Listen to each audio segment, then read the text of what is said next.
결론부터 말씀드리자면 좋아 이런 거. 이거 사다리 걷어차기입니다. 사다리 걷어차기. 항상 얘기하죠. 이게 대책에 대한 포인트가 무엇인지를 한번 볼 필요가 있는데 네. 우선 먼저 죄송하다는 말씀 해드리고 시작하자면 저 솔직히 질문지 보지도 못했습니다. 어제 저한테 보내줬잖아요. 이해합니다. 제가 오면서도 계속 이번에 627 부동산 대책을 계속 기자들 전화 와가지고 방송 시작하기 직전까지도 이거 코멘트 드리다가 네. 막 각종 언론사들 전화 오면 이게 대책 뭐고 계속 설명해 드리고 있거든요. 네. 그러니까 그 기자님들도 계속 전화 오니까 저도 사실 좀 죄송하지만 항상 시간 여유 있으면 편안하게 이제 쭉 자세하게도 설명해 드리고 하는데 이미 전화 통화하고 있는데 또 핸드폰이 울려. 막 또 다른 기자님이야. 계속 이제 저번 주 금요일부터 전화통이 불이 났는데 같은 얘기 계속 반복하다 보니까 저도 그러면 이제 초조하잖아요. 또 여기 오고 있는데. 네. 그러니까 약간 조금 빠르게 따다다다다다다 하면서 이거 원인은 뭐고요 이렇게 얘기하거든요. 제가 지금 기자님들한테 어떤 식으로 코멘트 드리냐면 결론부터 말씀드리자면 이제 다주택자 규제 또 다른 다주택자 규제가 똘똘한 한 채 더 심화될 거다. 단기적으로는 소강 상태가 일시적으로 있을 수 있지만 중장기적으로는 결국은 또다시 서울 폭등이 올 것이고 이거는 대출 규제가 결국 현금 없는 사람들은 집 사지 말아라. 사다리 걷어차기 정책이다. 그러니까 실질적으로 고소득 전문직들이 제일 타격을 많이 받는 거고 뭐 서민들은 사실 상관없고요. 그리고 현금 부자들도 상관없고요. 진짜 딱 얘기했었던 중산층들 그래도 우리가 개천에서 용이 되고 싶은 분들한테 그냥 딱 바지가랑이 잡고서 어디로 올라가려고 개천에서 탈출하려고 하면 안 된다. 딱 이거라고 먼저 결론부터 말씀드려놓고 시작해보도록 하겠습니다. 근데 왜 하필 6억이에요? 이게 6억이 9억도 아니고 서울인데. 그러니까 이게 많이 받지 말아라라는 것도 있고 네. 아마 정부도 대출 자료들을 좀 가지고 있을 거예요. 제가 추정컨대 그럼 제가 한번 거꾸로 물어볼게요. 6억을 규제를 했다라는 얘기는 아마 그 정도 생각을 했었을 거예요. 뭐냐면 아무래도 일반 서민들은 상관없다라는 메시지를 던지고 싶어 했을 거예요. 왜냐면 우리가 막 대출을 일으켜가지고 돈이 다 넘어가는데 이걸 가지고 대출로 금융위 집값을 밀어 올립니다. 이런 얘기는 듣기 싫고 그리고 사실 이게 문재인 정권의 12.16 대책이 많이들 떠올라요. 2019년도 12.16 대책이 일명 15억 초과 대출 금지. 이거는 무주택자들도 뭐 이게 1주택이고 다주택자고가 중요한 게 아니라 내가 무주택자라 하더라도 강남에 뭐 15억 초과 주택을 살려고 해. 대출 1원도 안 해주는 거거든요. 그때 사다리 걷어차기 얘기도 많이 들렸잖아요. 그러니까 또 얘기 나오는 게 분명 대출 금지시키는 건 또 아닌 것 같아. 또 분명 뭐 현금 부자들만의 잔치다 이런 얘기 또 나올 것 같으니까 대출은 해주긴 해줄게. 근데 그렇다 해서 막 대출 뭐 10억, 20억씩 땡겨서 집 사는 거는 또 이건 좀 아닌 것 같으니까 6억 한도를 걸어버린 건데 왜 6억이냐 라고 하게 되면 지금 이미 스트레스 DSR 때문에 대출 받고 싶어도 대출이 안 나와요. 네. 영끌, 사람들이 자꾸 영끌 얘기하잖아요. 은행 안 가본 사람들입니다. 아니 대출을 안 받아봤으니까 모르지. 참고로 은행 가가지고 저 대출 받고 싶은데 저 대출 얼마 나와야 하면 일단 연봉 얼마나 되세요? 라고 한 다음에 DSR 딱 계산해 보니까 고객님 4억 나옵니다. 이런 식으로 얘기 나오거든요. 안 돼요, 안 돼. 대출이 나오지를 않고요. 더군다나 이번에는 우회 규제도 다 차단했습니다.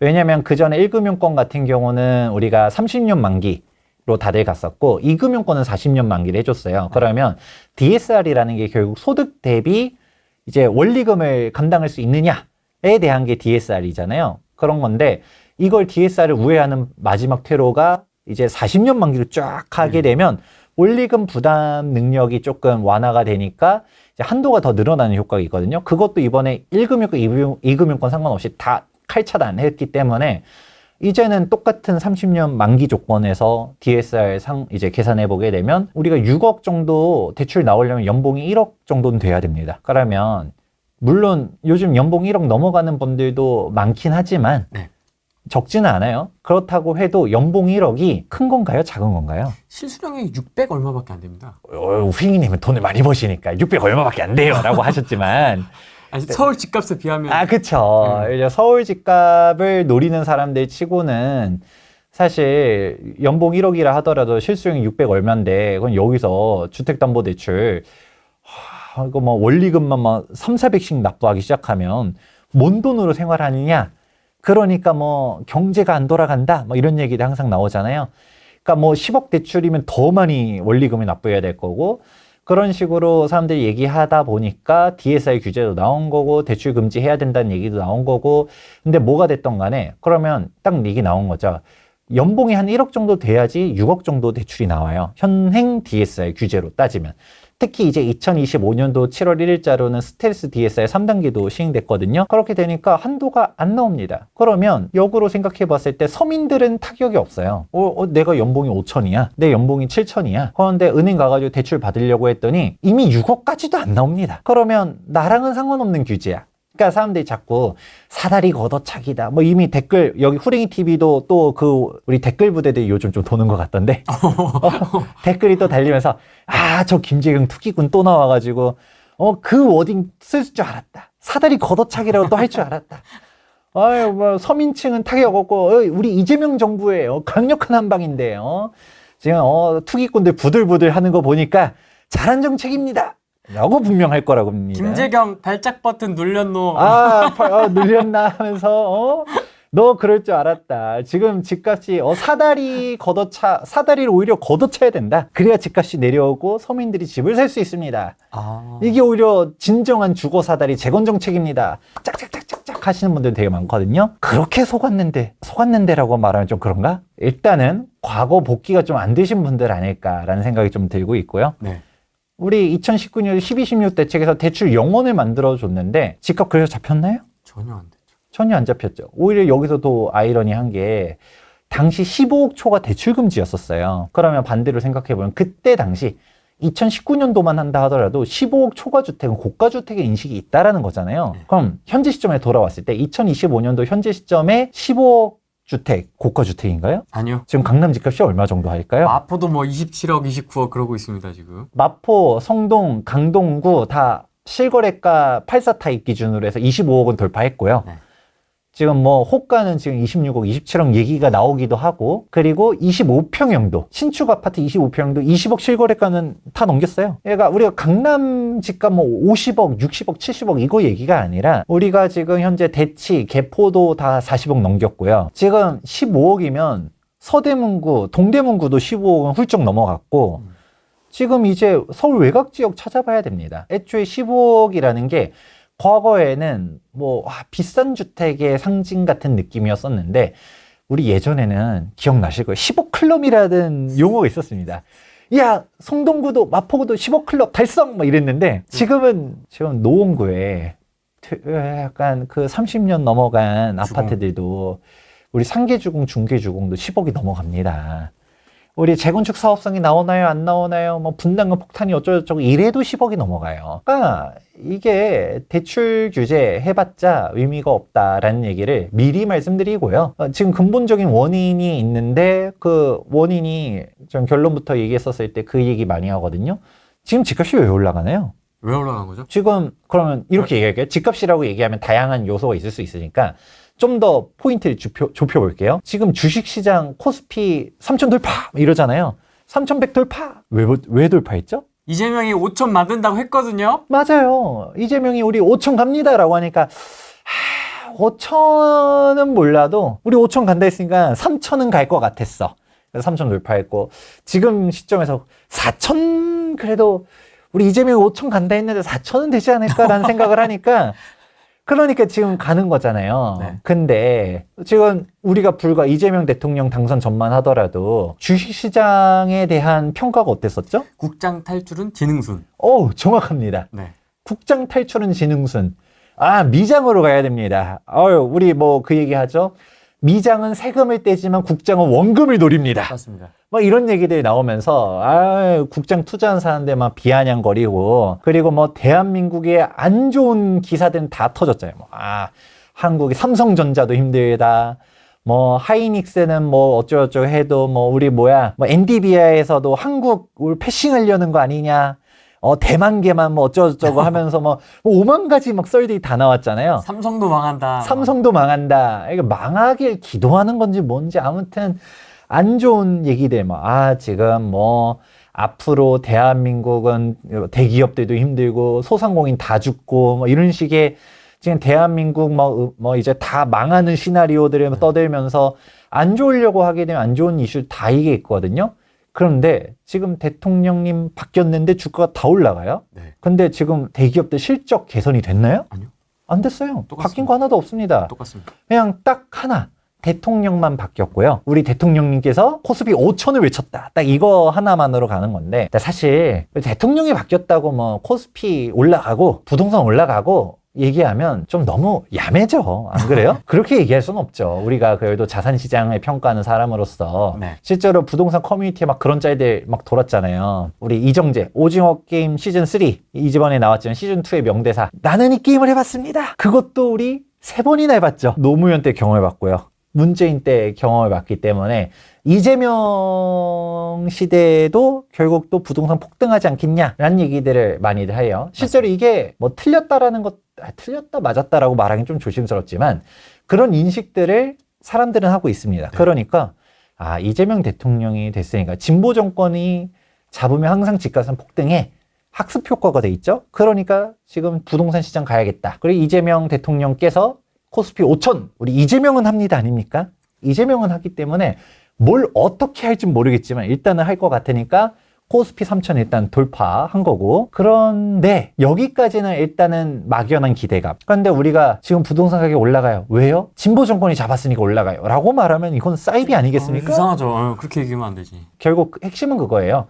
화폐 가치가 떨어지는 부분들이 걱정이 되다 보니까 자산 시장으로 막 돈들이 막 들어오는 거였잖아요. 지금 현재 대출 금리는 여전히 높습니다. 4% 전후하거든요. 근데 대출 금리가 왜 이렇게 높아요? 지금 정부가 은행들 보고서 야 가계부채 관리 안 해? 하니까 은행들이 아이고 네 알겠습니다 라고 하면서 충성 속으로 웃고 있습니다. 지금 예대 마진이 역대급이고요. 지금 예금금리는 다 박살났어요. 예금금리 다 박살났지만 그럼 원래 예전 같았으면 야 언론에서 예대 마진이 역대급입니다. 성과금 장치합니다. 은행들 실적이 장난 아니에요 라고 하면 야 대출금리 안 낮춰? 라고 해야 되는데 대출금리를 낮추고 싶었더니 가계부채를 관리하라네. 그럼 어떻게 하겠어요? 이래도 받을래 할 정도로 높여놔야 안 받을 거잖아요. 명분도 좋고. 명분도 좋고 그러니까 이제 은행들은 속으로 웃으면서 아이고 하면서 지금 뭐 낮추고 싶은데 정부가 못 낮추게 합니다 라고 하면서 움직이고 있는 거고요. 지금 그 와중에 여기서도 더 대출 규제를 걸어버린 게 이번 핵심인데 네. 근데 대출 규제를 건다라는 거는 결국 현금이 없는 사람들이 주거 사다리를 통해 가지고 내가 내 집 마련 하고 싶은 사람들이 차단한다는 거거든요. 주거 사다리 이제 발로 찼어요. 그건 내 집 마련 이제 못하겠죠? 그럼 못하니까 끝인가요? 왜냐면 근본적인 원인이 뭐라고 했었냐면 돈을 살포하잖아요. 뭐 우리 민생회복 쿠폰인지 아무튼 뭐 그거 뿌리고 지원금 뿌리고 그리고 또 뭘 하죠? 비탄감도 해준다 하고 그렇죠. 비탄감도 해주고 일단 당장 이번에 추경 35조 얘기 나오잖아요. 그러니까 화폐 가치가 떨어집니다. 그러니까 현금 들고 있는 사람들 입장에서는 우리 경험해 봤잖아요. 문재인 때 현금 들고 있는 사람 바보 됐거든요. 그때 사람들이 학습 효과가 돼 있는 거죠. 우리 문재인 대통령님께서 집값 잡아줄 거라고 믿었지만 지나고 보니까 집값은 더 올라갔네. 그러니까 지금 빨리 사야겠다라는 생각들을 했었고 실제로 대통령님이 바뀌었을 뿐이지만 사람들이 막 달려가면서 집을 막 샀었고 이번에 대책이 나왔었지만 항상 대책 나오면 지금이 기회입니다. 지금 사야 되는 거고요. 그리고 근데 이제 단순히 대책 나왔지만 뭐 학습 효과, 유동성 이렇게만 얘기하면 조금 사이비로 보일 수 있기 때문에 대책에 대해서 좀 더 풀어보도록 하자면 일단 그거예요. 일단은 6억의 기준은 무엇이냐. 6억 대출 나오려면 연봉이 1억이 넘어가야 됩니다. 연봉 1억 넘어가는 고소득자들에 대한 대출만 차단한 거다. 연봉 1억도 안 되는 우리 서민들은 보호해 준 겁니다. 연못물 아직 따뜻한 거죠. 우리 연못에서 가재, 붕어, 개구리 아직 살기 괜찮으니까 서민들을 규제한 게 아닙니다라는 시그널을 준 거다라고 볼 수 있고요. 이제 서민들은 그래 저 고소득자들 규제한 거니까 나랑은 상관없잖아요. 그러니까 뭐 규제를 하든 말든 이렇게 생각하는 건데 근데 이게 또 다른 시그널이 있습니다. 바로 어떤 시그널이냐 이게 다주택자 규제 시즌2예요. 뭐냐면 지금 현재 시점에서 다주택자 그냥 다주택자도 아닙니다. 2주택자부터도 대출을 1원도 안 해주겠다로 바꾼 거거든요. 그럼 어떻게 되겠어요? 제가 항상 얘기했었던 거. 문재인 정권 때 실패했었던 메커니즘이 똑같이 적용됩니다. 그때 당시에 취득세, 종부세, 양도세, 다주택자를 옥죄니까 어떻게 되느냐? 똘똘한 한 채로 가는 거죠. 아니 다주택자를 악마화하고 적폐시하니까 어떻게 되죠? 다주택자 될 수 있나요? 예를 들어 후랭이님이 다주택자라고 우리 행복한 상상을 한번 해볼게요. 후랭이님이 우리 반포에 집이 있어. 경기도 어디라고 할까? 외곽. 김포에도 집이 있어. 그리고 우리 뭐 안동. 중소도시 안동이라 안동. 칠게. 안동에도 집이 있어. 그럼 어떻게 할까요? 일단 안동부터. 안동부터 빨리. 정리, 빨리, 급매, 처분. 그 다음에 또 어디? 근데 이제 세금 딱 계산 또 해보겠죠? 근데 또 안 돼. 안 돼. 그 김포 빨리. 김포 빨리, 정리. 그 다음에 반포집은 팔아요, 안 팔아요? 안 팔아요. 안 팔아요. 그게 정답이에요. 그러니까 다들 지방집을 잡는 정책입니다. 그러니까 지방집 값은 지금 너무나도 힘든데 지방집 값을 살리기 위해서는 지방에 혜택을 주진 못할 망정 지방 규제가 또 들어옵니다. 그러면 이게 누군가 또 그럴 수 있어요. 아닙니다. 김지영 소장 너가 잘 몰라서 그런 거지. 627 부동산 대책을 보게 되면 수도권만 규제하는 거지 지방은 상관없어요 라고 하지만 그거는 진짜 1차원적인 생각이에요. 예를 들어서 후랭이님이 반포에 집이 있어요. 근데 내가 부산 집을 사고 싶었어. 부산 대출 나와야 안 나와요? 내가 서울에 집이 있는데 부산 집을 살 땐 문제가 안 되지만 근데 부산 집이 있는 사람이 서울 집을 살 때 대출이 나와야 안 나와요? 안 나오죠. 그러니까 우리가 지방 집값이랑 영향을 안 주려고 하면 이렇게 갔어야 되는 겁니다. 지방 집은 대출 규제를 카운트함에 있어서 아예 그냥 없는 걸로 칠게요. 이러면 이게 맞아요. 예를 들어서 청약 자꾸 뭐 빌라 힘들어요 하니까 그때 언제였나? 작년인가? 뭐 무슨 공시가격 5억 이하인가? 뭐 공시가격 5억 이하 주택들은 뭐 주택수 산입 안 합니다. 청약 계산할 때는. 아, 그래요? 그런 정책이 나왔었거든요. 제가 공시가격이 정확히 5억이었는지는 헷갈리긴 한데 그렇죠. 이것도 모르시는 분들이 많긴 해요. 근데 왜냐하면 다른 세금 규제들은 빠지는 게 없는데 청약할 때만 자꾸 사람들이 똘똘한 채로 가게 되고 빌라 주택들을 자꾸 처분하는 게 다들 청약해가지고 아파트 가고 싶어 하는데 이거 짜잘한 빌라 하나 있다고 해가지고 청약 무주택자 요건이 안 돼? 그러면 어떻게 해야겠어요? 빌라 팔아야 될 거 아니에요. 그런 식으로 가다 보니까 자꾸 빌라 시장 너무 힘들어요 라고 하니까 이제 어떤 식으로 혜택 준 거가 이런 공시가격 낮은 애들은 청약에서 무주택자로 쳐줄 테니까 팔지 말아주세요 라고 한 거거든요. 그럼 그런 식으로 뭔가 허들을 줘야 되는데 그런 게 없이 그냥 주택 수로 규제가 들어갔죠. 그러면 이제 또 어떻게 되는 거예요? 그러니까 서울에 아파트 사고 싶다.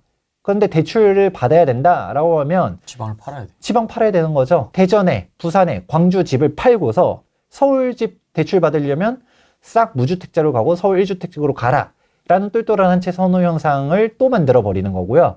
서울에서도 빌라 부동산 시장 별로 안 좋거든요. 근데 빌라 있으면 또 대출이 안 나와. 그럼 빌라 어떻게 돼요? 팔아야 되는 거죠. 그러네. 그러니까 이게 양극화를 만들어 오는 건데 항상 이걸 얘기를 해도 또 속습니다. 아니다. 다주택자들이 집을 던져야지 집값이 떨어집니다 라고 얘기하는데 다주택자들이 집을 던집니다. 근데 내가 원하는 주택을 팔지 않는 게 문제죠. 지금 지방주택 저렴하잖아요. 지방에 오래된 거 싫어요? 라고 하게 되면 미분양 많잖아요. 신축 아파트 지금 할인 분양하고 뭐 계약 5%만 들고 가도 계약해 줍니다. 뭐 어디는 뭐 자동차도 추첨으로 준다라고 하는 데들도 있고 그러거든요. 명품 백을 준다는 등. 명품 백을 줍니다. 이런 식으로. 그러면 가서 분양가가 4억인데 계약금 5%만 되면 얼마예요? 2천만 원인가요? 2천만 원만 가지고서도 신축 아파트 계약할 수 있는 거예요. 그래도 계약을 안 하잖아요. 왜? 지방은 또 뭐 어쩌고저쩌고. 지금 서울에 빌라 엄청 저렴하거든요. 빌라 서울 주택 마련 어려워요? 서울 빌라 저렴합니다 라고 하면 빌라는 싫어요 라고 하잖아요. 빌라는 좀. 빌라는 좀. 그러면 또 이것도 안 돼. 그럼 애초에 내가 눈높이는 다 뭐예요? 서울의 아파트. 그것도 솔직히 다 같은 아파트인가요? 나 홀로 아파트 또 싫어. 그래도 1000세대 대단지는 돼야지. 신축은 돼야지. 나도 커뮤니티, 지하주차장, 역세권이어야지. 또 노도강은 또 싫어. 애초에 여러분들이 생각하는 눈높이는 평균이 아닙니다. 우리가 통계를 보게 되면 제가 그 책 썼었잖아요. 저번에 책 나와가지고도 얘기했었지만 제 시장을 이기는 부동산 투자 원칙 책에서도 네. 또 걸어주셨네요. 감사합니다. 그러면 이 책에서도 제가 정말 힘줘서 얘기했었던 것 중 하나가 여러분들이 원하는 집은 평균이 훌쩍 벗어난 주택이라고 얘기해드렸고 다들 신축 원하잖아요. 그러니까 대단지, 역세권 이걸 뭐 노도강 이걸 다 차치하더라도 서울에 5년 내 신축 아파트라는 존재는 전국의 2천만 호의 주택 중에서 상위 1.1%밖에 안 됩니다. 아, 엄청 적구나. 그럼요. 그 뭐 우리가 10년 내 아파트까지를 신축이라고 본다 하더라도 2%밖에 안 돼요. 와, 심각하다. 네. 그런데 그러면 거꾸로 물어보면 여러분들의 소득은 상위 2%인가요? 애초에 내 소득은 그게 아닌데 왜 자꾸 내가 원하는 주택 가격이 떨어지길 원하는 거냐라는 거고, 그러니까 결국은 이게 돌고 돌아서 지금까지 온 건데 내 눈높이에 맞는 주택 가격이 떨어질까라고 생각하면 그렇지 않은 거고, 이번 대책이 또 다른 똘똘한 한 채 선호 현상을 만들면서 일시적으로는 주춤할 수 있겠죠. 빵 터지니까 지금 전화는 많이 옵니다. 어떤 전화가 많이 오냐? 급매물 나왔나요? 라는 질문은 정말 많이 옵니다. 아, 살려고. 네, 급매물 나왔는 줄 알고서 전화했지만 사실 급매물은 아직 없어요. 매도자들도 많이 옵니다. 지금 분위기 어때요? 라고 하면 지금은 일단 소강 상태예요. 뭐 뉴스에서 뭐 하락이 어쩌고저쩌고 얘기 나오는데 하락된 거 하나도 없고요. 규제하자마자 뭐 문이 뚝 이런 거 있잖아요. 헤드라인. 문의는 더 늘었는데. 그러니까 이게 그거죠. 당장 살 기호는 아닌데 사야 되나요 말아야 되나요에 대한 질문들은 오는 거고, 근데 이제 급매물 있나요 라는 문의는 엄청 많이 오고 당장 매수 생각은 없죠. 그러니까 지금 당장 계약이 되나요 라면 계약은 안 됩니다. 다들 일단은 지금 호가 하나도 안 내려갔고요. 그러면 조금 저 급매물 나오면 연락 주세요만 엄청나게 오고요. 그런데 매도자들도 일단은 눈치 보고 있고, 근데 이제는 뭐 당장 그래서 거래는 안 될 거예요. 왜냐, 급매물이 나오면 살려 했는데 급매물이 안 나오니까 거래가 안 되는 거죠. 아니 거래가 왜 멈춰요? 수요와 공급, 즉 매도 가격이랑 매수 가격이랑 서로 니즈가 맞으면 거래되는 거잖아요. 그러니까 서로 간에 니즈가 안 맞으니까 거래가 안 되는 거죠. 매도자가 그만큼 내가 원하는 만큼 가격 안 내준다던가, 매수자 입장에서는 매도자가 말하는 호가를 지금 받을 생각 없으니까 거래는 멈출 거예요. 근데 가격이 낮아지려면 둘 중 한 명이 포기해야 되거든요. 매수자가 금액을 더 높여서라도 맞춰주든가, 매도자가 자기 욕심 좀 버리고 호가를 낮추든가 해야 되는데, 지금 뭐 호가 낮아졌어요 라고 얘기하는 거는 다 의미가 없는 게, 그냥 말도 안 되는 호가 내놨다가 낮아졌다 뭐 이런 식으로 뭐 얘기 나오는 건 있지만, 저희는 필드에 있잖아요. 네. 시장에 팔릴 만한 매물은 몇 개 없었어요. 그럼 예를 들어서 지금 호가는 40억이었는데 뭐 36억으로 낮췄어요. 이게 낮춘 건가요? 실제로는 아직 35억짜리 매물이 아직은 뭐 깔려 있었어. 그럼 걔가 좀 팔려야 다음 매물이 거래되는데, 그럼 걔보다 더 싸게 내놔야지 진짜 호가가 빠진 거잖아요. 사람들은 이미 35억짜리를 살까 말까 고민하고 있었다가, 그런데 지금 매수자들이 바라는 건 뭐예요? 기존에 제일 싼 게 35억이었었으면 걔보다 더 싸게 나올까를 기대하는 건데, 그게 지금 아직 안 나오는 거죠. 그러면 아직 35억짜리도 안 팔리고 있는 게 있었는데 뭐 40억에 그냥 호가만 둥둥 떠 있던 게 뭐 35억으로 떨어졌다 해서 이게 빠진 건가요? 빠진 건 아니죠. 9억 이하 정도의 저가주택이 올라갈 거다라는 얘기도 좀 나오고 있고요. 일단은 그건 아니라고 저는 보고요. 네. 아까 제가 얘기했었던 거랑 일맥상통이죠. 그러면 고가주택들, 즉 대출 규제에 영향을 받는 뭐 일명 강남 3구, 용산, 아니면 마포, 성동, 강동, 동작 뭐 이런 데들 가격이 빠질까? 라고 물어보면 안 빠질 거라고 보거든요. 네. 이미 소유자들 입장에서는 호가를 낮추질 않아요. 기다리면 올라갈 거라는 믿음이 있거든요. 그러니까 호가는 낮추지 않고, 매수자들만 급매물이 없나요? 라고 하면 전화가 많이 오거든요. 근데 여기에서 진짜 스텝 고인 사람들 매물이 나오면 그거는 뭐 무조건 잡아야 되는 기회고요. 그러면 일단은 핵심 지역 빠질 것 같진 않아. 네. 그러면 풍선 효과가 나올 거냐라고 하기에는 사실 이거는 문재인 정권 때보다 강한 측면도 있고 약한 측면도 있어요. 일단은 우리가 6.17 대책을 좀 마무리해 보도록 하자면 그거는 있죠. 문재인 정권보다 약한 부분은, 문재인 정권 때는 무주택자, 참고로 문재인 정권 때도 그 전에 뭐 8.2 대책이니 9.13 대책이니 그때 뭐 이제 다주택자들 대출 규제를 계속적으로 강화해 와서 다주택자는 이미 대출 못 받았었어요. 그랬는데 진짜 12, 16 대책이 충격적이었던 건 무주택자조차도 15억 넘어가는 주택은 내가 연봉이 1억이든 10억이든 3억이든 10억이든 현금 없는 거지들은 우리 동네 물 흘리니까 오지 말아라 거든요. 영끌러 냄새, 동네 물 흘려. 내가 강남 살아봐서 아는데 우리 현금 부자들만 와야 되는 동네에 갑자기 누가 막 떠오른다. 갑자기 무슨 금붕어가 열심히 용이 되려고 대출을 얻고서 오니까, 여기 이 동네 가분개가 올 동네가 아닌데, 저거 안 되겠는데? 그래서 현금 없는 것들은 그런 식으로 가니까, 농담 반 진담 반으로 얘기해드렸지만, 진짜 노골적으로 그런 의도가 아닌 이상은 이거는 전혀 효과가 없는 대책인 거죠. 연봉이 얼마든 간에 그럼 금수저는 올 수 있지만 흑수저는 자수성가한 사람들이 제일 문제인 거예요. 고소득 맞벌이, 부부 둘 다 뭐 대기업 다녀, 아니면 내가 변호사 시험 패스했든, 아니면 위사가 됐든, 아니면 뭐 내가 세무사든 회계사든 고소득 전문직이 됐어. 그랬는데 소득은 많지만 당장 현금 없는 사람들은 강남 오지 말란 거죠. 영끌 하지 말란 얘기가 그거잖아요. 6억만 받아서 야 자꾸 왜 연못 탈출하려고 해. 저기 6억 대출 받아서 동대문구 아직 괜찮거든? 동대문구도 못 산다고? 나 연봉이 높긴 하지만 이 연봉 받기 시작한 지 얼마 안 돼서 현금은 3억밖에 없어. 그래? 그럼 대출 6억 받아가지고 9억이면 저기 어디더라, 저기 노원구에 구축 사면 되겠다. 그 동네 괜찮아. 이거밖에 안 되거든요. 그러니까 뭐 현금 없는 사람들은 동네 물 흘리지 말아라가 아닌 이상은 그냥 안 되는 거죠. 딱 그건데, 그러면 사람들이 진짜 1차원적으로 보면 후랭이님이 질문했던 것처럼 풍선 효과가 생기지 않을까요? 로 물어볼 수 있어요. 근데 풍선 효과까지는 안 갈 거라고 저는 보는 게, 일단은 약한 거. 그 문재인 정부의 12, 16 대책보다 지금 거는 살짝 조금 괜찮은 거는 그 6억은 해줍니다. 문재인 때는 1원도 안 해줬어요.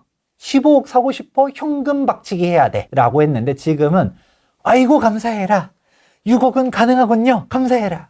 이거는 됩니다. 문재인보다는 이거는 약하고요. 근데 강한 거는 무엇이냐? 이게 규제가 생각보다 넓게 갔습니다. 우리가 문재인 정권 때 실패했었던 게 항상 풍선 효과 얘기들이 항상 나왔잖아요. 그러니까 일단은 이번에 한꺼번에 나온 거가 2금융권 규제까지 같이 나왔어요. 진짜 깜짝 놀랐어. 그래서 그때 당시 1금융권 규제라니까 2금융권으로 막 간다, 뭐 캐피탈로 간다, 뭐 이런 얘기 나오니까 지금 2금융권도 싹 이제 또 기사 나올 수 있겠죠. 러시안 캐시로 간다 하면 오늘 나왔더라고요, 기사가. 그래요? P2P로 간다. P2P로 간다.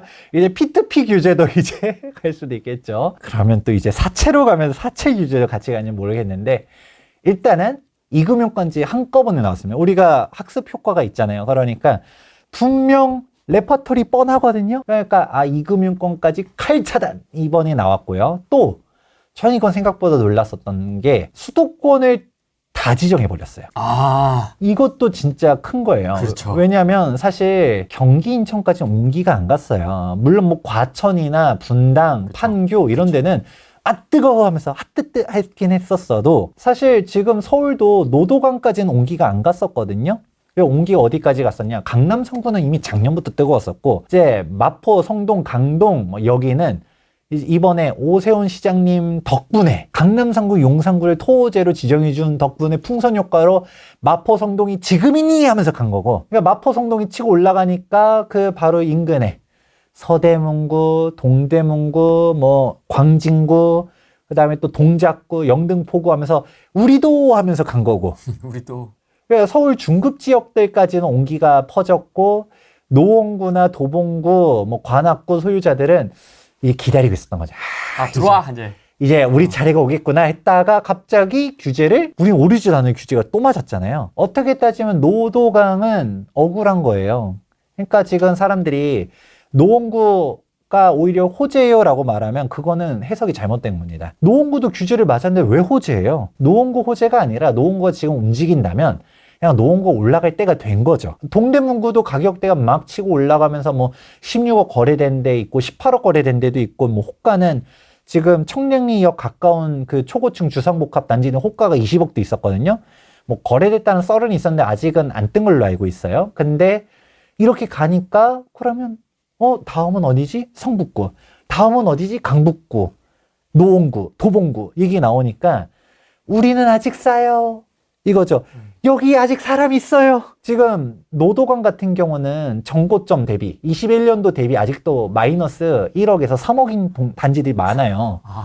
정고점 회복도 못한 곳들이 있어요. 그러니까 사람들이 여기라도 가자 하면서 가는 거지, 이게 풍선 효과인가요? 그러니까 우리가 풍선 효과라고 말하려면 서울 25개구를 규제했어요. 그럼 25개구를 규제하니까 예를 들어서 광명은 입지도 괜찮고 그런데 여기는 비규제네? 광명 갑시다. 이러면 이건 풍선 효과죠. 그런데 정부가 이번에 좀 세게 때린 거는 풍선 효과 될 거를 좀 예상이 되다 보니까 분명 서울 25개구를 규제하면 어떻게 될까요? 옮겨가겠다. 우리 수도권으로. 일명 또 나오겠죠. 수용성. 뭐 과천은 아마 서울과 세트로 규제했었을 것 같고, 그렇죠. 분당도 같이 규제를 했다. 그러면 분당이 아닌 뭐 이제 수원, 용인, 성남 이런 식으로 가면서 수용성 먼저 가고 여기 또 규제하면 이제 어떻게 될까요? 다른 데들 네. 또 풍선효과 이게 됐었던 게 경험치가 있다 보니까 일단은 풍선효과 얘기 1도 안 나오게 해야겠다. 싹 다 때려오는 거죠. 그러면 예를 들어 엉뚱하게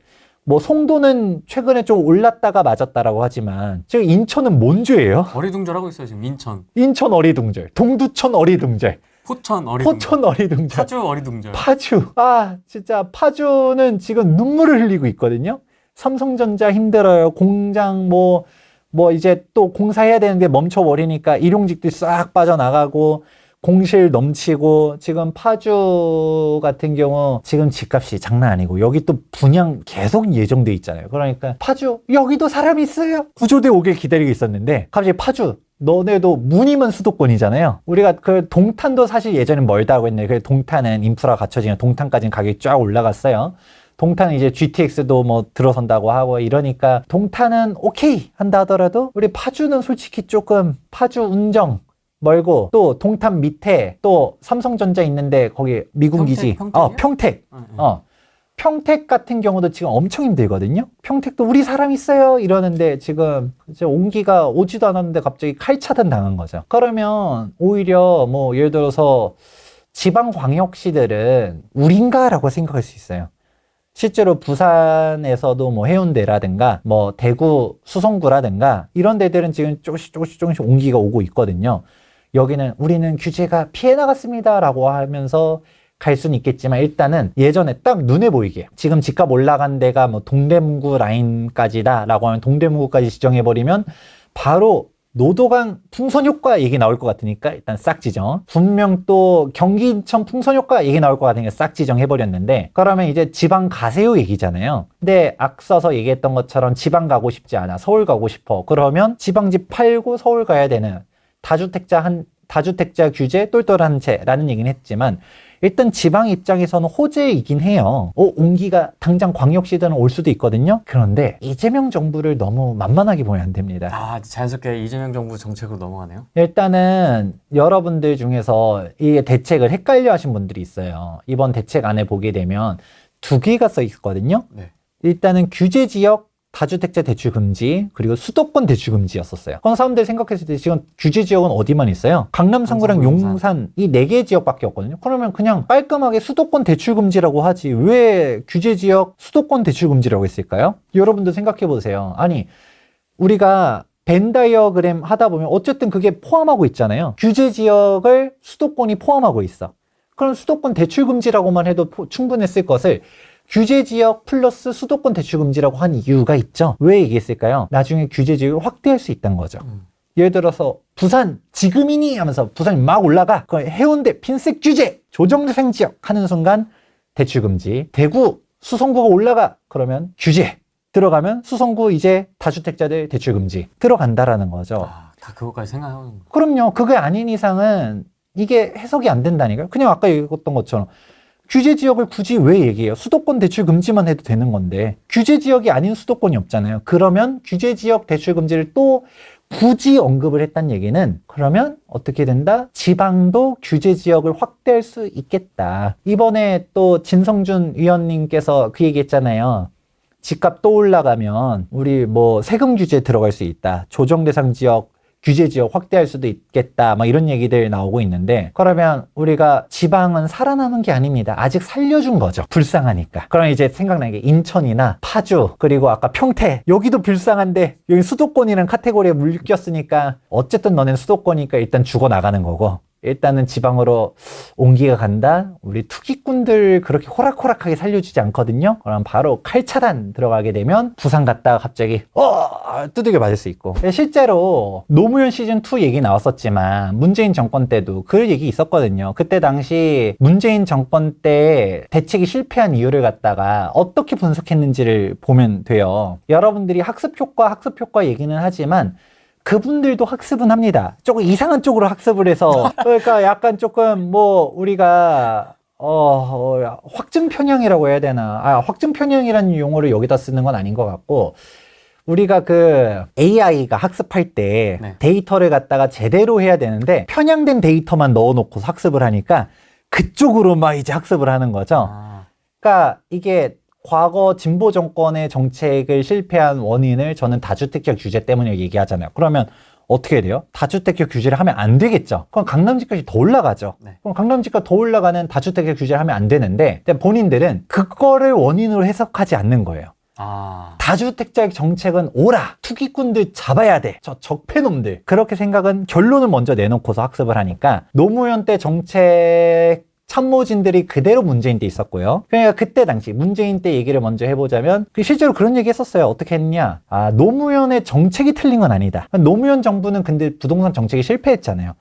왜 실패했느냐? 계속적인 정책 실패로 인해서 이제 사람들한테 내성을 심어줬고 즉 학습 효과가 되다 보니까 이제는 정책을 펼치면 일시적인 주춤 그 다음에 상승이라는 공식을 세워줬다. 그렇기 때문에 우리가 정책이 틀린 건 아니었어. 근데 속도와 강도가 틀린 거였어 라는 생각을 했었던 거죠. 그래서 기억나실 거예요. 2017년도 파리 대책 나왔을 때 부동산 종합 선물 세트라는 얘기들이 있었거든요. 맞습니다. 그래서 대책이 그때 노무현 정권 때 있었던 대책들이 다 긁어모아서 한꺼번에 터뜨렸어요. 그러면서도 엄포를 내놨죠. 아직 규제 주머니, 여기 있다고 호주머니. 호주머니 빠방하니까 여기서도 안 잡히면 더 꺼낼 수 있다 라고 했었고 실제로 안 잡히니까 9.13 대책에서 종부세 주머니 이제 종부세에서 빵 터뜨렸고 나중에 그러고 나중에 종부세 시즌2 종부세를 더 강하게 이러면서 빠바바바바 갔었는데 근데 결과적으로 우리 생각해보면 17년도 때 샀어야 됐죠. 그렇죠. 수단 방법 가리지 말고 샀어야죠. 그리고 17년도를 놓쳤었다. 18년도에도 샀었어야 됐고 19년도 12, 16 대책에서 15억 초과 대출 금지 야 이거는 진짜 세다 했을 때도 15억 초과 대출 금지가 걸려도 그러면 우리가 사채를 써서라도 샀었어야 됐죠. 그러니까 결과론적으로는 그랬다라는 거죠. 그러니까 오히려 그때 우리 대책은 틀리지 않았어. 강도야 했지만 지나고 보니까 문재인 정부 때도 30건 넘는 수많은 대책들을 펼쳤음에도 불구하고 결국은 또다시 노무현 때랑 똑같이 학습 효과만 시켜버렸거든요. 그러면 저는 항상 얘기했었던 게 과거를 복귀해봐야 되잖아요. 그럼 복귀를 하면 이재명 정부는 미리 밝혔었던 게 우리는 진보 정부가 아니다. 보수, 중도 정부다라고 얘기한 것도 있고 기존의 진보 정권과는 다르다라고 발표를 했어요. 그러면 발표를 했었으면 그러면 저도 일단은 저는 미리 말씀드리자면 사면봉 조심하라는 얘기 했거든요. 3번 속으면 속은 사람이 바보입니다. 3번 사면봉 당하면 게임 끝나는데요? 그렇죠. 그래서 우리 그때 홍진호 콩. 좀 말 잘해야 되는데 제가 홍진호님을 직접 만났어요. 네, 폭풍저그. 네, 폭풍저그. 남자분들은 잘 아실 겁니다. 그래서 제가 되게 팬이었거든요. 팬이었어서 같이 밥 먹으면서 근데 그 사면봉 얘기가 나왔어요. 그러니까 본인도 얘기하는 게 솔직히 임진록 때 사면봉 할 줄을 몰랐대요. 사람이 설마 똑같은 전략을 할까라는 생각을 했었고 임요한은 임요한대로 이거는 임요한은 전 직접 만나본 적은 없어요. 임요한은 방송에서 설마 똑같이 3번 당할까 하면서도 했었대요. 3번 당한 거죠. 그러면서 이제 콜드게임 딱 된 건데 근데 우리는 일단은 안 하겠다라고는 했습니다. 규제도 안 하겠다고 그랬고. 일단은 수요 억제 정책 세금으로 집값 잡지 않겠다라고는 했어요. 근데 저는 안 잡을 거라고 좀 믿어야죠. 안 그래요? 우리가 뭐 별수가 있나요? 세금 규제 할 거라고 얘기하면 뭐가 달라집니까? 이재명 대통령님께서는 공약을 뒤집지 않는 참된 정치인이라고 저는 믿습니다.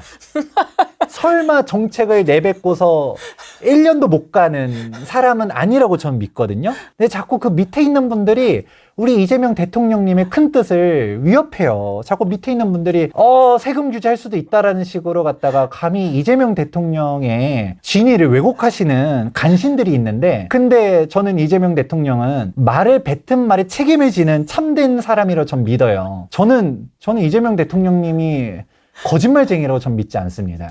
그런데 하지만 혹시 모르잖아요. 그렇죠. 우리 이재명 대통령께서도 최근에 그 얘기 나왔잖아요. 이번에 6.27 대책 나왔었을 때 대통령실에서 그 얘기 나왔거든요.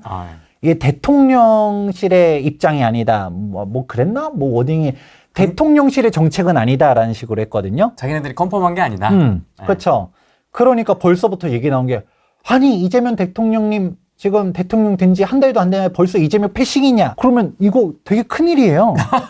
안 그래요? 지금 장관도 임명이 안 됐는데 윤석열 그 뭐라고 말하죠? 내란 세력의 장단들이 그 감히 이재명 대통령이 된 거를 못 믿어서 네. 아직 기존 장관들 그대로 있거든요. 네. 아직 신규 장관들 임명 안 되면 그전 정부의 장관들이 아직은 있어요. 근데 이재명 대통령을 못 믿고 이재명 패싱을 하고 보고도 안 하고서 그렇죠. 감히 윤석열 내란 잔당들이 갑자기 쿠데타죠. 이거야말로 쿠데타 아니에요?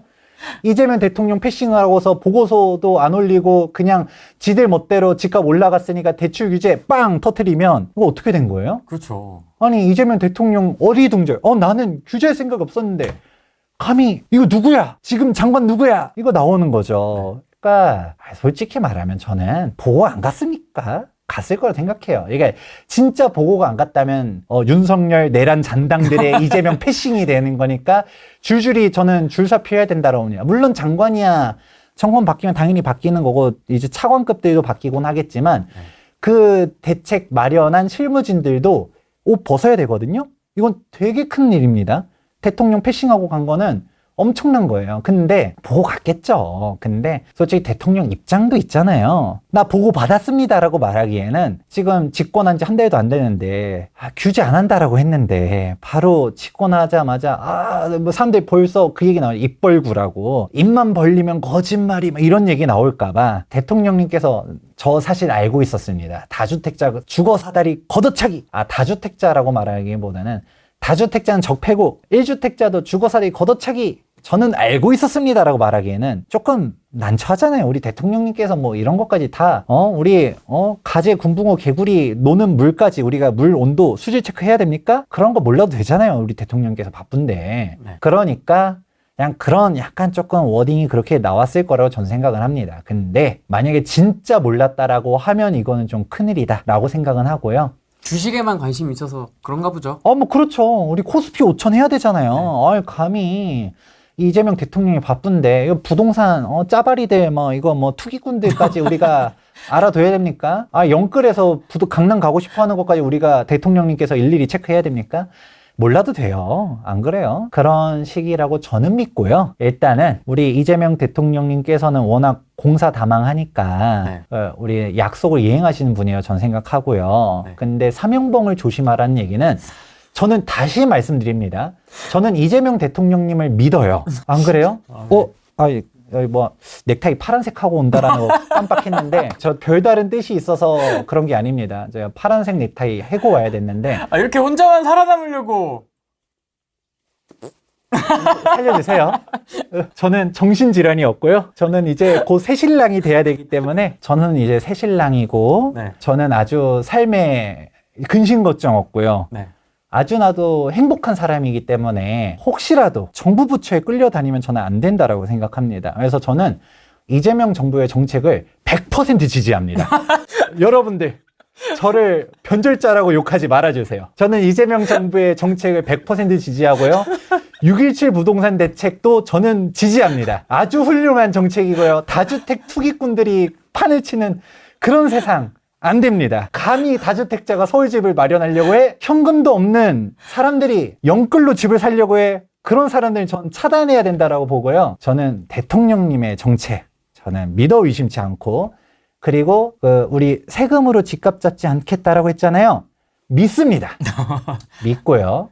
근데 저는 이재명 대통령님을 안 믿는 게 아니에요. 제가 안 믿는 거는 이재명 대통령님 밑에 있는 사람들이 조금 불량한 친구들이 좀 있어요. 그렇습니까? 그분들을 못 믿는 거거든요. 저 계속 얘기해요. 저 강조해 주세요. 네. 대통령님 지지합니다. 근데 대통령님이 임명하는 사람들을 보다 보니까 살짝 친구들이 좀 의심쩍다. 그냥 그분들을 보니까 노무현 때 있었던 분들, 문재인 때 있었던 분들이 그대로 또 오시는 분들이 있거든요. 그러니까 보면 분명 투기와의 전쟁 얘기하고 다주택자는 적폐고 이런 발언 하셨던 분들이 지금 막 많아요. 그러니까 아직은 국토교통부 장관 후보자도 아직 안 나왔어요. 그러니까 누가 후보자가 될지 저는 모르거든요. 지금 차관까지만 나왔죠. 네, 1차관까지만. 근데 차관도 이미 기사 나왔잖아요. 네.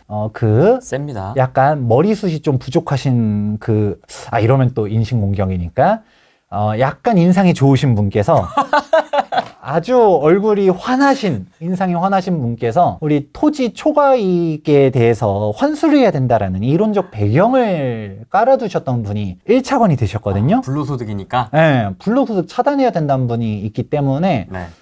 그러면 우리 불로소득은 나쁜 거 아니겠습니까? 그렇죠. 전 불로소득 철폐해야 된다고 저는 생각합니다. 다 걷어야 된다. 네, 다 걷어야 된다. 재건축 초과이익 관수제 걷어야 된다. 우리 진성중 위원님께서도 뭐 해야겠습니까? 최초안 일단 실행해봐야 됩니다. 라고 하지 않았습니까? 그러면 재건축 일단 다 올스톱 하겠다. 그럼요. 재건축 나쁜 건데 초과이익 걷어야죠.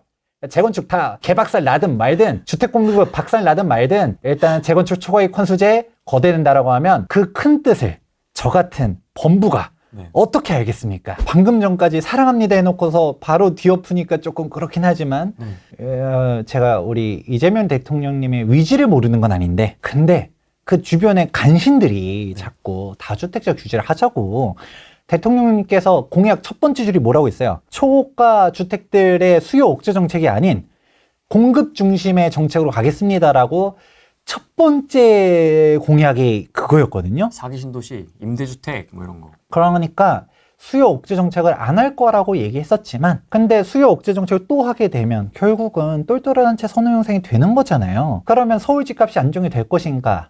안정 안 될 거라고 전 보고요. 집값이 올라갈 거라고 봐요. 그래서 저는 대통령님께서 그 간신들의 말들을 좀 차단해 줘야 된다라고 조언을 드리고 싶어요. 왜냐하면 그렇게 하게 되면 진짜 또 항상 우린 되풀이 돼봤잖아요. 우리 문재인 정권에서 부동산 정책이 실패한 이유가 다주택자를 때려잡으니까 똘똘한 한 채 지방 던지고 서울 살아남고 서울에서 서울 외곽 던지고 서울 중심지 가고 그리고 서울에서 빌라 오피스텔 던지고 아파트로 가고 구축과 신축의 격차가 더 벌어지고 이거 지금까지 봐왔잖아요. 네. 그런데 이거를 그 간신들의 말을 왜 잘 들으면 안 되느냐면 이번에도 인사청문회 때 보다 보니까 그 간신들 중에서 다 그런 건 아닌데요. 일부 좀 불충한 분들 보면 강남에 집이 있더라고요. 말은 우리 집값 안정을 얘기하시지만 그러니까 이재명 대통령님의 큰 뜻에 거스르는 후보들이 있더라고요. 인사 검증하시는 분들이 약간 이런 부분들도 검증을 해야 되는데 검증이 좀 제대로 안 된 것 같은 분들이 몇 분 있습니다. 아주 극소수가 좀 있는데 그분들 중에서는 우리 불로소득을 차단해야 되는데 어린이날 선물로 아들한테 생일 선물로 주택을 선물하신 분들도 있고 대단하더라고요. 이번에 대출 금지 규정 나오기 전에 풀 대출 끌어당겨가지고 강남 가신 분들도 있고 그래가지고 몇 면을 보다 보니까 해서 그러면 역으로 생각해 볼게요. 우리 후링이 님이 이재명 대통령님의 은총을 받아가지고 장관이 됐어요. 내가 국토교통부 장관이야. 상상만 해도 어깨에 막 힘이 불끈불끈 들어가는데 근데 후랭이 님이 반포에 집이 있어. 그런데 진짜 강남 잡는 정책을 할 수 있을까요? 못할 것 같은데요? 만약에 진짜 이재명 대통령님께서 명령이 하달된 거예요. 반포 집값을 때려잡는 정책을 펼치세요라고 하면 어떻게 해야 될까요? 내 집부터 팔 것 같나요? 안 팔 것 같나요? 그렇죠. 내 집 먼저 팔겠죠. 물론 이게 주식이면 이해상충이기 때문에 문제가 되는 건데 당당하게 예를 들어 국토교통부 장관이에요. 반포집이 있었는데 내가 팔면서 이재명 정부는 강남 집값을 잡을 겁니다. 그래서 당장 솔선수범하에 내 집부터 팔았습니다라고 밝히면 이해상충입니다라고 할까요? 아니면 박수 칠까요? 신뢰 있다. 좋다. 그쵸. 당장 이번에 청문회 올라가시는 후보자님들 중에서 애한테 집을 사줬었지만 제가 그때 눈이 헷가닥했다 봅니다. 내가 사주려고는 안 했는데 우리 아내가 자꾸 그래서 사줬었는데 제가 아내를 혼냈습니다. 우리 이재명 정부 시대에는 그러면 안 돼! 다주택자는 안 돼! 그래서 제가 애들 집 다 팔았고요. 양도차익은 사회에 다 기부했습니다. 라고 하면 사람들이 욕하는 사람이 있을까요? 다 박수치겠죠? 제 솔선수범해서 무주택자로 갔습니다 라고 하면 다들 우와 할 거잖아요. 그런데 그렇게 안 한다라는 것은 떨어뜨릴 의지가 없다는 거죠. 그래서 이재명 대통령님을 저는 비판하는 게 절대 아니에요. 오해하시지 마세요. 엄청 강조하시네요. 그럼요. 저는 대통령님을 사랑합니다. 그런데 대통령님의 주변 인물들을 보면 아니 그렇잖아요. 우리 이재명 대통령님이 반포에 집이 있나요? 아니요. 없잖아요. 대통령님은 문제가 아니에요. 근데 강남에 용산에 집이 있는 주변 인물들이 있는데 그 주변 인물들 보니까 다주택자도 있어. 이미 애들한테 미리 집 해줬어. 그럼 그분들 입장에서 자기한테 타격이 가는 정책을 할까요? 그러니까요. 안 하겠죠. 그런데 그분들이 다주택자 정책을 한다는 얘기는 뭘까요? 다주택자 정책 해봤자 의미가 없는. 의미가 없다. 정확하게는 내 집값 상승에는 의미가 없다라는 거죠. 그래서 우리 김수현부터 해가지고 쭉 김수현, 장하선, 뭐 또 김상조, 아무튼 그 문재인 정권 때 그 부동산 브레인들이 있었었잖아요. 변창흠 뭐 등등등등등 그분들 보다 보면 좋은 주택들 많이 가지고 있었거든요. 맞아요. 강남에 있고 막 그런 식으로 있었었는데 뭐 재건축도 막 좋은 데 가지고 있고 그분들이 강남 재건축 때려잡는 정책들을 펼쳤는데 왜 강남 재건축을 왜 들고 있었을까요? 살신성인의 입장으로 내가 미리 맞아봐야 된다 라는 생각을 했을까요? 아니겠죠. 효과 없는 거 아니까 그런 겁니다. 왜냐하면 저는 아까 얘기했잖아요. 그분들은 정말 똑똑하신 분들이에요. 보면 배울 만큼 다 배우셨고 잘 아시는 분들인데 그런 정책을 했었을 때 저 같은 일반인조차도 다주택자 규제는 똘똘한 한 채 선호 형상이 돼가지고 강남 폭등이 예상이 됩니다 라고 얘기를 하게 되면 그분들이 모를까요? 알거든요. 아니까 안 판 거예요. 강남 집값 더 올라갈 거 아니까 안 판 거죠. 그 지방 집값 먼저 팔았잖아요. 그러니까 우리 그 전에 문재인 정권 때도 우리 대통령님께서 화내면서 야, 청와대 참모진들이 다주택자래라는 기사 나오니까 어떤 기사 나왔어요? 1주택 처분령 나왔잖아요. 1주택 왜? 다주택자는 다 팔아라. 다 팔고 와. 참모진들이 어떻게 했죠? 집을 다 팔았나요? 아니요. 직을 던졌죠. 그렇죠. 그래서 우리 기사 나왔던 게 직보다 집이다 라고 하면서 다주택 팔라고 하니까 사표를 냈어. 팔고 싶지 않던 거지.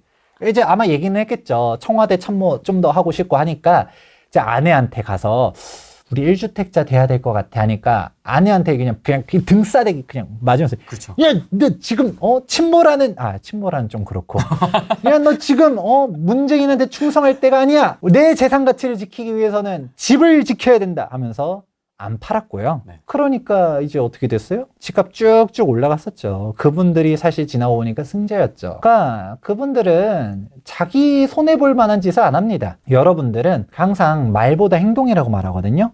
그러니까 워딩을 보는 게 아니라 그분들의 행동. 우리가 그러면 부동산에서 행동은 뭐예요? 등기를 봐야 되는 거죠. 그러면 막 집값 잡겠습니다라고 말하는 사람들이 등기를 어디 치고 있는지를 보면 우리는 그분들만 따라가면 반은 가거든요. 그렇죠. 그럼요. 청답지가 나와 있잖아요. 강남 3구랑 용산구 가야 된다. 그 다음번 스텝은 이제 세금이다.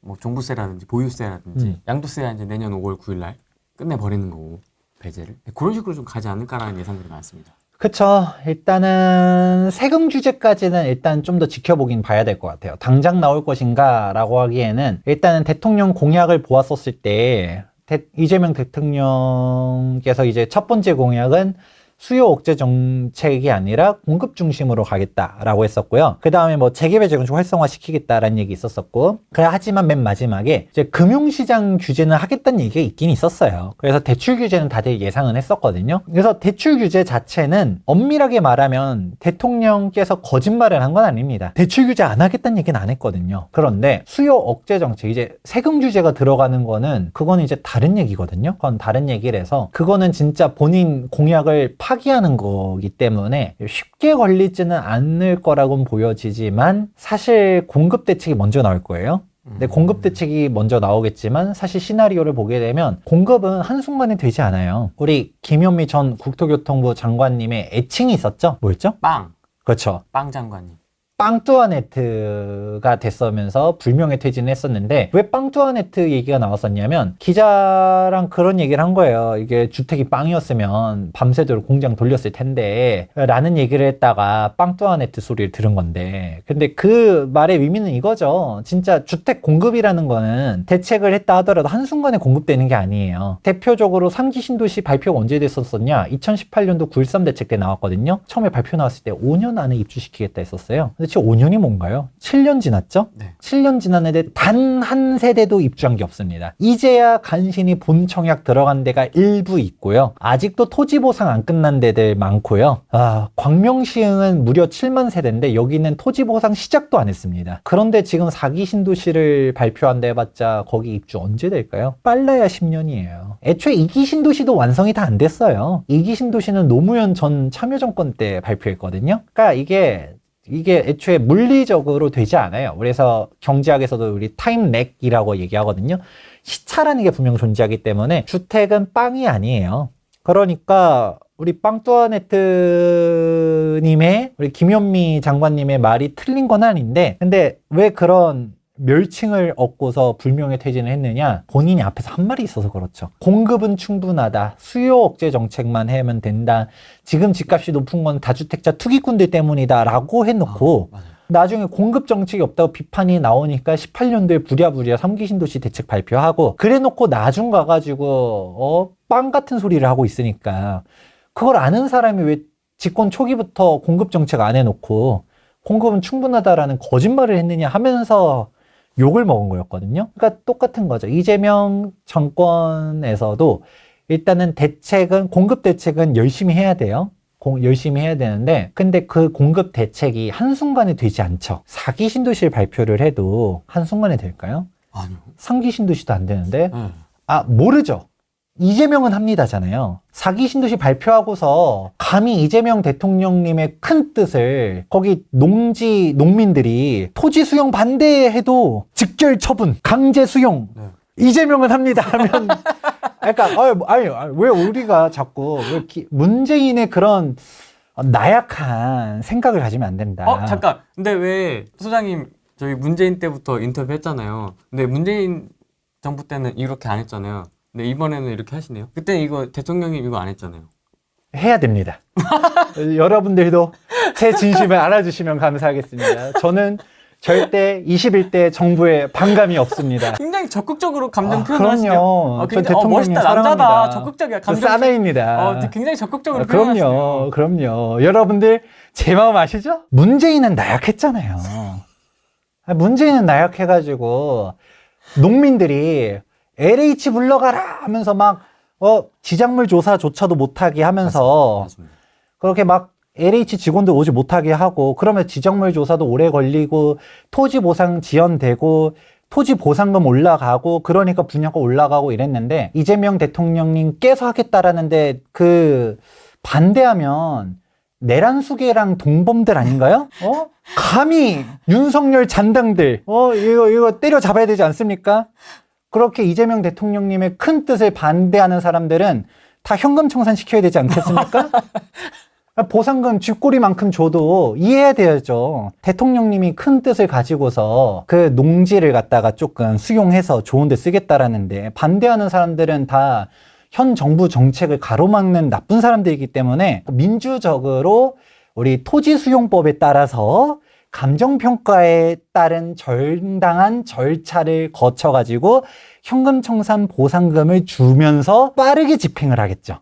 그러면 4기 신도시 발표했었을 때 우리 김현미 장관님은 못했었던 거 다음 장관님은 또 행동력이 있을 수 있잖아요. 네. 그러면 지금 3기 신도시도 빠르게 안 돼? 빠르게 왜 안 돼? 라고 하면 빠르게 안 된 이유는 토지 수용이 빨리빨리 안 돼서예요. 그러면 토지 수용을 반대하는 사람들은 나쁜 사람들 아닙니까? 정부가 큰 뜻으로 공급 정책 하겠다는데 반대를 해? 그럼 그 사람은 다 팔다리는 아니지만 그래도 조금 빠르게 합법적인 절차로 보상금을 주고 이 돈 받고 우리 공익을 위해서 따라주세요 라고 해야 되잖아요. 그런 거고 4기 신도시 발표를 해도 그분들도 우리 이재명 대통령님께서 하겠다라는데 반대하면 안 되겠죠. 자진해서 저렴하게 줘야겠죠. 국가를 위해서 쓰겠다는데 아니 왜 보상금을 받으려고 하나요? 내 땅 미리 그냥 무상으로도 줘야 되는 거 아닙니까? 집값 안정을 위해서. 집값 안정을 위해서 대의를 따라서 그러면 빠르게 토지 수용이 완료돼가지고 그러면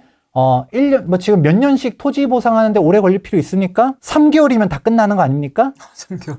발표하면 3개월 만에 다들 가져가세요 해가지고 다 돈 받고 빨리 끝나고 그렇게 가면 3개월 만에 토지 수용 싹 끝나고 그러면 인허가 하고 그러면 이제 택지 조성해가지고 일반 분양하면 또 더군다나 감히 그 농민들이 이재명 대통령이 큰 뜻을 거슬러가지고 설마 돈 한 푼 더 받겠다고 막 소송 걸고 그러겠습니까? 우리 이의 제결, 수용 제결 하면서 막 소송까지 가가지고 보상금 그 조금 더 받겠다고 막 정부가 하는 일에 거슬리려고 하겠습니까? 절차가 많은데? 네, 그러면서 설마 그렇게 거부 안 할 거라고 전 믿기 때문에 그러면 농지를 싸게 받겠죠. 지금 상기 신도시는 사실 조금 어려워진 게 보상기간 늘어나고 보상금액이 높아지다 보니까 맨 처음에는 저렴하게 반값주택 만들려고 했었지만 막상 뚜껑 열어보니까 저렴하지 않아요. 그러니까 물론 집값이 너무 많이 올랐다 보니까 그래도 저렴하긴 하지만 생각 처음에 말했었던 금액보다는 몇 억씩 높아져서 나왔거든요. 그게 지금 공사비도 올라가고 지금 토지보상금도 높아져서 그런데 사실 공사비는 어쩔 수 없잖아요. 실질 물가가 올라간 건데 어떡해요. 그리고 또 LH 퀄리티로 만들면 안 되잖아요. 다들 좋아하는 퀄리티의 건축물을 만들어줘야 되기 때문에 공사비는 어쩔 수 없고 그러면 분양가를 낮출 수 있는 방법은 땅값을 싸게 해야 되는데 우리 대통령님의 큰 뜻을 다들 이해해 줄 거라고 전 믿습니다. 이거 만약에 거부하죠? 그러면 이거 내란 잔당들이랑 똑같은 겁니다. 농민분들 화이팅!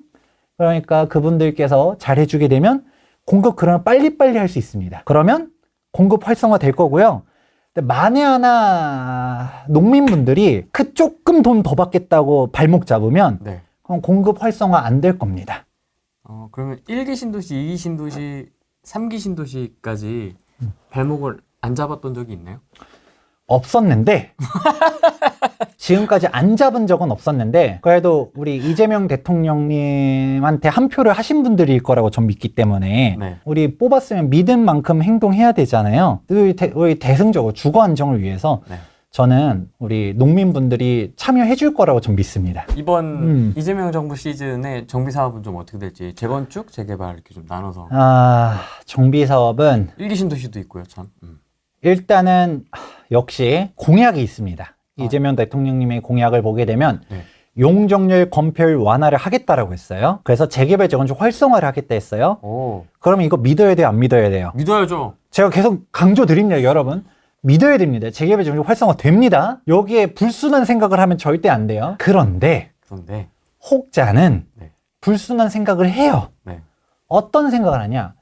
그 공약집을 보다 보면 앞에 공공성 확충을 통한 재개발 재건축 활성화라고 돼 있어요.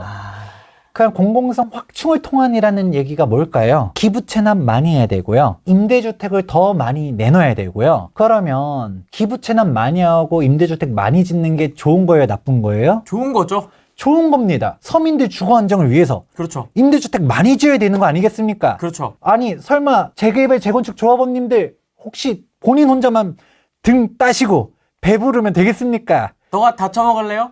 다 처먹을래? 서민들과 함께 사는, 더불어 사는 세상 만들어야 되지 않겠습니까? 그런데 감히 간악한 사람들이 자꾸 임대주택 더 짓겠다라고 하니까 안 돼. 임대주택 지으면 안 돼. 그러면 우리 동네에 질 떨어져 라고 말하는 아주 천민자본주의 사상을 가지고 있는 간악한 악의 무리들이 있습니다. 우리 차별주의자들이 있어요. 서민들 오는 것들 싫어하고 소셜믹스 반대하고 그런 그냥 지들끼리 성을 쌓으려고 하는 나쁜 사람들이 있는데 우리 이재명 대통령님께서 기브앤테이크 하라고 하지 않았습니까? 용적률 받았으면 줄거줘야죠. 임대주택 줘야 되는데 싫어 하면서 우리 임대주택 싫어요. 공공기부채납 싫어요 라고 하게 되면 그러면 못 간다. 우리 또 진선중 위원님께서도 또 재건축 초과이익 환수제 거둬야 된다고 하지 않았습니까? 일단 시행한다고 하지 않았습니까? 그리고 살신성인의 자세로 일단 먼저 두들겨 맞는 사람이 등장합니다. 누구냐? 혹시 조품화라고 들어보셨나요? 방배 삼익. 삼익. 방배 삼익 재건축이 재건축 초과이익 환수제에 걸리고요. 이제 재건축 초과이익 환수제가 걸리는 조합은 2017년도 12월 31일까지 최초 관리처분 인가를 신청한 조합들은 재건축 초과이익 환수제에 걸려요. 그래서 대표적으로 반포주공 1단지 1, 2, 4주구는 피했지만 3주구는 걸리고요. 방배 3익도 걸리고요. 우리 진보 인사들 중에서는 가장 유명하신 분이 조국 위원님께서 지금 아직 옥 중에 계신데 옥에서도 재건축 분담금 통지서를 받아들 위기에 처해 있습니다. 근데 우리는 그런 거에 대해서 위심을 하면 안 되죠. 우리 이재명 대통령님께서 걷어야 된다라고 하면 걷어야 되는 거 아니겠습니까? 그렇죠. 그러면 아니 본인들은 살아남으려고 하면 안 되죠. 평등하게 맞아야 되지 않습니까? 네. 그럼 우리 조국 위원님께서도 통지서 재건축 부담금 5억, 10억 거드라고 하면 국가를 위해서 기꺼이 내야 되지 않습니까? 흔쾌히 내야죠. 설마 여기서 위헌소송 걸려고 하는 불순한 사람들은 없을 거로 믿는데 위헌소송. 네, 아니 국가가 내라고 하면 내야죠. 설마 여기서 또 이거 통계 조작이니 이거 금액이 좀 불합리하니 이게 위헌 소지가 있다, 이중과세, 형평성 문제, 미실현 이득의 과세, 내가 이거 재건축 하나밖에 없었고 내가 평생 이 집에서 20년, 30년 살았는데 재건축 부담금을 갖다가 몇 억씩 내는 게 말이 됩니까? 내 집이 뺏깁니다 라고 말하는 사람 없을 거라고 생각해요. 왜냐면 우리 대통령님께서 거두라고 하면 내야 되는 거 아닙니까? 내야죠. 내 집 팔아서라도 내야죠. 안 그래요? 우리 공평한 사회를 만들기 위해서 낼 건 내야 되는데, 그러면서 여러분들 억울해하지 마세요. 우리 조국 위원님께서도 똑같이 냅니다. 그러니까 그걸 갈 거고요. 그러면 우리 어떻게 된다? 재건축들은 여기에 이 큰 뜻에 반발하는 조합들은, 이런 불충한 사람들은 속도를 잘 못 낼 건데 대통령님의 큰 뜻을 이해해주는 조합들은 갈 수 있을 거라고 믿습니다. 재건축이 이제 지금 어느 정도 진행이 되면서 사업성이 나올락 말락 하면서 이제 좀 뭔가 해보려는 데들이 좀 그런 불순 세력들이 많은 지역 아닙니까? 그쵸. 사실 강남 3구랑 용산 3구는 이번 투표 결과도 보면 시뻘겋지 않습니까? 그렇죠. 내란 세력들이 너무 많아요. 너무 험난한 동네입니다. 그래서 우리 대통령님께서 단죄를 할 수도 있긴 해요. 초과이익 환수금을 확 걷어버릴 수도 있긴 해요. 실제로? 네. 그러면 그래도 우리 대통령님께서 걷는다라는 내야지. 아까 얘기했잖아요. 이재명은 합니다. 믿어야죠. 근데 그래도 여러분들 속상해하지 않아도 됩니다. 강남 3구랑 용산 3구는 내란 세력들만 있지 않고요. 네. 우리 친구들이 같이 있어요. 지금 현재 장 차관님들 중에서도 같이 이 솔선수범해서 납부하셔야 되는 분들도 같이 있기 때문에 그러네요. 속상해하지 마시고요. 여러분들 큰 뜻을 거스르려고 하면 안 됩니다. 믿고 같이 동참하는 아주 행복한 대한민국을 위해서 이제 다시 못 본 대한민국 만들지 않겠습니까? 이재명 정부를 믿고서 같이 큰 뜻에 따라주면 동참해 주셨으면 좋겠습니다. 그 친구들 어깨동무하고 못 팔게 하고 있으면 되겠다. 그럼요. 우리 조국 위원님들과 함께 같이 세금 내야죠. 일단 재건축은 재건축 초과이익 환수제라는 큰 산이 하나 남아 있고요. 재개발은 그나마 낫긴 해요. 재개발은 그래도 재건축 초과이익 환수제,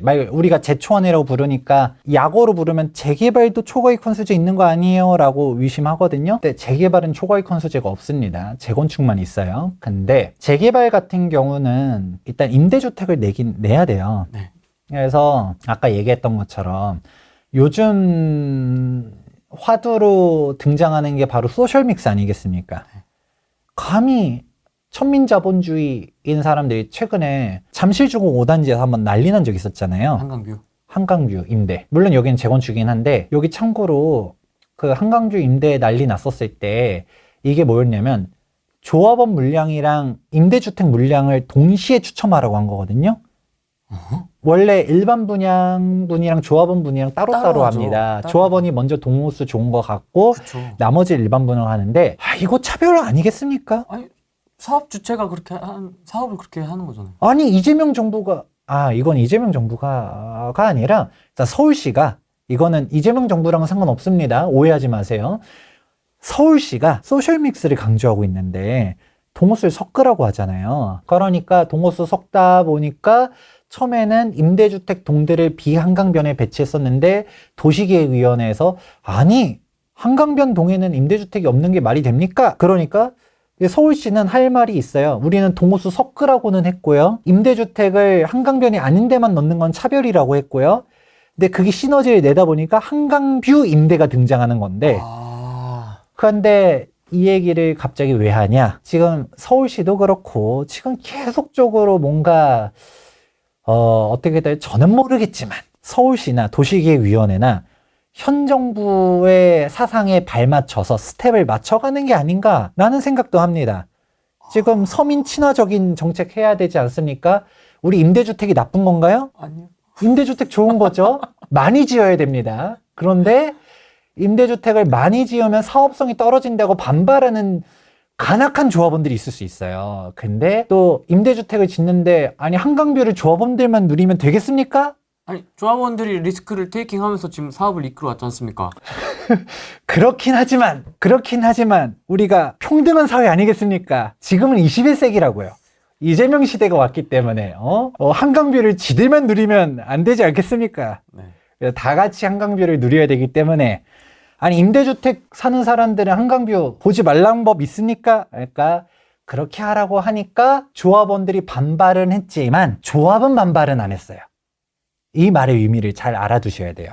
실제로 서울시는 되게 저는 이제 기자님들한테 직접 들은 얘기예요. 잠실주공 5단지 한강뷰 논란이 나왔었을 때 조합원들이 진짜 반발 많이 했고 저도 잠실주공 5단지 가지고 있는 조합원들 꽤 아는데 진짜 한탄을 많이 했거든요. 조합장 나쁜 놈들 끼리끼리 막 이렇게 얘기했는데 근데 서울시가 기자님들한테 뭐라고 얘기했냐면 기자한테 전화해서 아니 그 일부 조합원들이 싫어하는 거 가지고서 전체 조합원이 싫어하는 것처럼 얘기하지 말아라. 이런 멘트까지 했어요. 우리 조합은 착해요 라고 했어요. 우리 애는 착해요도 아니고 우리 조합은 말 잘 듣는데 왜 너네들이 나서냐. 조합은 소셜믹스 하겠다라고 했거든요. 최근에 잠실주공 5단지에서 플랜카드 걸렸어요. 뭐라고? 서울시장님 감사합니다. 서울시장님 감사합니다 라고 써놓은 게 있어요. 그러니까 어쨌든 조합 입장에서는 잠실주공 5단지가 대표적이잖아요. 인허가권자랑 싸울 수 있을까요? 조합 입장에서 여러분 상식적으로 생각해 보세요. 인허가권자랑 싸우면 조합원만 손해입니다. 조합만 손해고. 그래서 박원순 서울시장 때 초고층 못하게 하고 굴뚝 남기라고 하고 한동 남기기 얘기하고 그때 인허가권자랑 싸운 데는 다 어떻게 됐죠? 멈췄죠. 그러면 인허가권자랑 싸우면 안 돼요. 그럼 소셜믹스 하라고 하면 소셜믹스 해야죠. 그리고 공익적인 측면을 외면하면 안 되지 않겠습니까?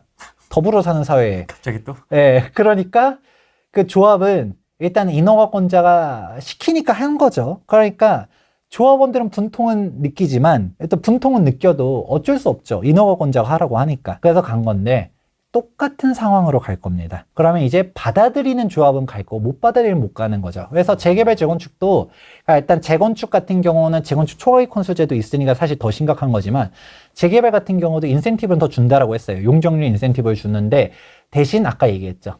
공공기여와 함께 기부 체납 많이 해야 되고요. 용적률 인센티브를 받으면서 임대주택도 넣어야 되고요. 그런데 임대주택 너무 많아서 싫어요 라고 하는 정비사업들은 못 갈 거고요. 그런데 우리 이재명 정부와 함께 더불어 사는 사회를 그 대위를 인지하고 가시는 조합원들이 있는 착한 조합들은 인허가를 받을 수 있겠죠. 그게 저는 핵심이라고 봅니다. 설마 여러분들 임대주택 싫어하시는 나쁜 분들 없을 거라고 생각하는데 그런 분들이 많은 재개발 재건축 지역들은 다 올스톱 될 거라고 전 보여집니다. 그럼 투자의 관점에서는 지금 재개발 좀 어떻게 보세요? 예, 되게 아이러니한데 왔다 갔다 하려니까 좀 헷갈리시죠 지금? 말 진짜 잘해야 됩니다. 투자 관점으로는 이게 좋을 수도 있고 나쁠 수도 있어요. 이게 사실 시장은 안 바뀌는데요? 그러니까 이게 뭐냐면 임대주택을 많이 짓는 게 가치적으로도 좋은가는 조금 논외가 있어요. 왜냐면 임대주택을 싫어하는 게 우리가 단순히 솔직히 뭐 차별주의자라서 싫어하는 게 아니라 그러니까 임대주택 만들 수 있어요. 근데 자꾸 서울시가 무리하게 막 소셜믹스 해라, 한강뷰 임대 내놔라, 어떻게든 조합원들의 재산권을 침해하는 거잖아요. 그러다 보니까 이거를 못 받아들이는 곳들은 인허가가 멈춰버릴 거고 근데 못 받아들이는 곳들이 예상컨대 핵심 지역들의 가능성이 높아요. 예를 들어서 물어볼게요. 압구정 조합원들이 한강뷰에 임대에 넣으라고 하면 받아들일까요? 절대 안 받아들일 거거든요. 그분들은 또 우리 시뻘겋잖아요. 그렇기 때문에 인허가도 쉽지 않을 수도 있어요. 우리 아주 이런 민주적인 사회, 우리 더불어 사는 사회에서 이런 공익을 외면하는 조합들은 좀 인허가가 어려울 수는 있거든요. 그런데 그게 나쁜 거냐라고 보면 미리 말씀드리면 나쁜 겁니다. 더불어 살아야 되거든요. 근데 그분들도 입장은 있어요. 왜냐면 한강뷰 임대를 만들어버리면 조합원들 중에서도 한강뷰를 못 받는 사람들이 생길 수 있잖아요. 그러니까요. 아니 압구정에서 한강뷰가 되냐 안 되냐 차이는 진짜 2, 30억을 가릴 수도 있는데 그런데 재산권 30억을 포기하라고 하게 되면 가만히 있을 수 없죠. 그러니까 그분들이 반대할 수도 있고요. 그리고 오히려 그러면 임대주택 안 짓겠다. 용적률 인센티브 더 줄 테니까 임대주택 수 늘리세요 라고 하면 인센티브 안 받아도 돼. 그냥 우리 극단적으로 1대1 재건축 할 테니까 레미안 칠리투스 보면 임대주택 하나도 없거든요. 1대1 재건축으로 가면서 초고층으로 딱 지었습니다. 그러니까 예를 들어 압구정도 쿨하게 우리가 분담금 뭐 10억, 20억 낸다 하더라도 일반 분양 안 해도 돼. 1대1 재건축으로 갈래? 라고 결정했다가 칠게요. 그러면서 물론 요즘 분위기 보면 1대1 재건축 한다고 해서 임대주택 강제 안 할까 하면 또 모르겠긴 한데 일단은 용적률 인센티브 필요 없고 우리는 그대로 갈래? 라고 한다고 해볼게요. 그렇게 가면 오히려 가치적으로는 그게 더 좋을 수도 있거든요. 일반 분양이라는 거는 그거잖아요. 공사비가 있는데 공사비를 일반 분양분으로 갖다가 사실상 분산시켜 보면서 내 분담 금액을 낮추는 건데 일반 분양 없어도 돼. 우리가 100% 분담은 다 납부할게 라고 한다 하더라도 그러면 다들 조합원들 대형 평수 위주로 가게 되고 그러면 밀도 빽빽하게 짓지 않아도 되는 거잖아요. 한강뷰 잘 보여지게 하면서 퀄리티 있게 짓겠어 라고 하면 그게 요즘 21세기에 맞지 않은 사상을 갖고 있긴 하지만 임대주택을 배척하고 우리들만의 성을 지으면 그 부자들 입장에서는 더 좋아하지 않을까요?